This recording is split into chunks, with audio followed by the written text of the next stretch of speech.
back to That Kevin Show with Kevin McCullough. All right, and we're speaking with Senator Rand Paul. And Senator, thank you for taking so much time to be with us tonight. We're really grateful.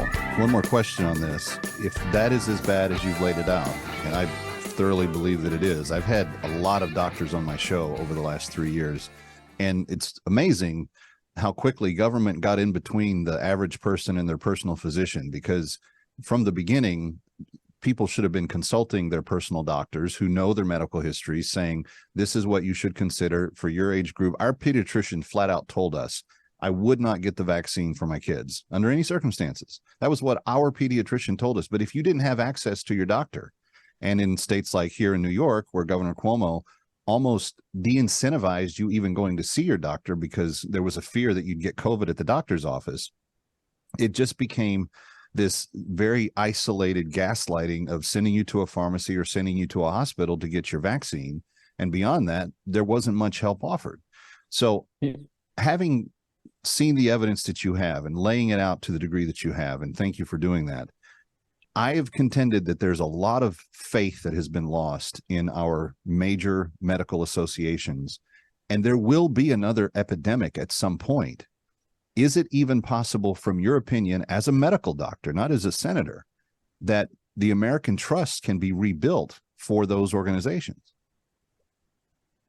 Probably not. The only good thing that came out of this, though, is there are a lot of voices on the internet. Like you say, you've met some good physicians and scientists that are honest brokers on this.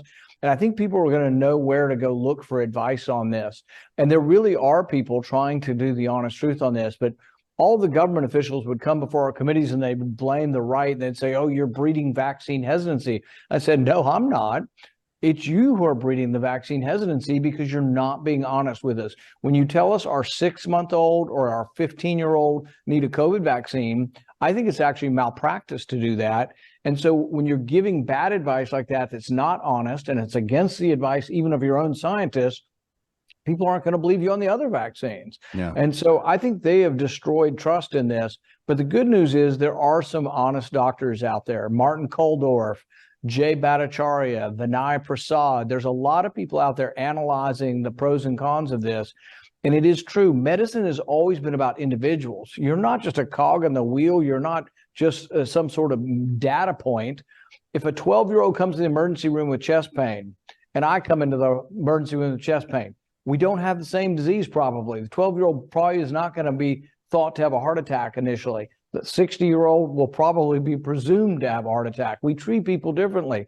COVID was so different based on age, and if they don't acknowledge it, they're not practicing good medicine. Last question. Do you believe there should be some sort of criminal prosecution for the people that did the most wrong, kind of at the top of the rung in terms of what we were told wasn't true? Well, clearly Anthony Fauci lied to Congress. That's a felony punishable by up to 5 years in prison.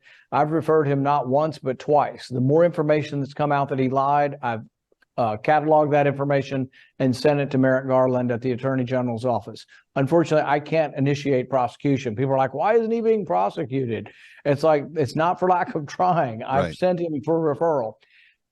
He has been proven to have lied in his own words. It's not even me alleging he lied or somebody else alleging he lied. We have his own emails showing that he lied. And yet Merrick Garland, I think, has become so partisan and so bitter over being rejected for the Supreme Court that I think he's basically become, just an active partisan, and he isn't going to do it. But it's also what disturbs people across the country is they now think there are two sets of justice. If this had been a Donald Trump advisor, in fact, you've seen it on television, 17 FBI agents arresting somebody in their underwear at 7 a.m. and doing it all for political show, and CNN just happens to show up to film it. But if it's a Democrat, they look the other way. If it's Hunter Biden's laptop, oh, forget about it. That's Russian propaganda. But this is bothersome to people around the country because they think there's getting to be two sets of standards and that people are going to be persecuted because of their ideology. Would Senator Rand Paul be willing to make another referral in 2024 if the White House and the Justice Department is in a different set of hands? Without question. We'll send them right back up, and we'll have to look and see what the statute of limitation is on lying to Congress. But if we can prosecute him, we will. And the thing is he also needs to be prosecuted in the public arena. And I think that one he is losing. 90% of people used to believe him. Now less than half the people do. Yeah. And most people have now heard that there's a good chance this virus came from the lab and that Anthony Fauci approved the funding for it. So history's not going to let him for get it. off. I paid for it. You paid for it. History won't let him get off scot-free, I promise you. Senator Rand Paul, it is always a pleasure to pick your brain. Thank you for being with us. We appreciate it. Thank you. Kevin McCullough coming right back from Times Square. Don't change that dial. Ready or not, he'll be right back.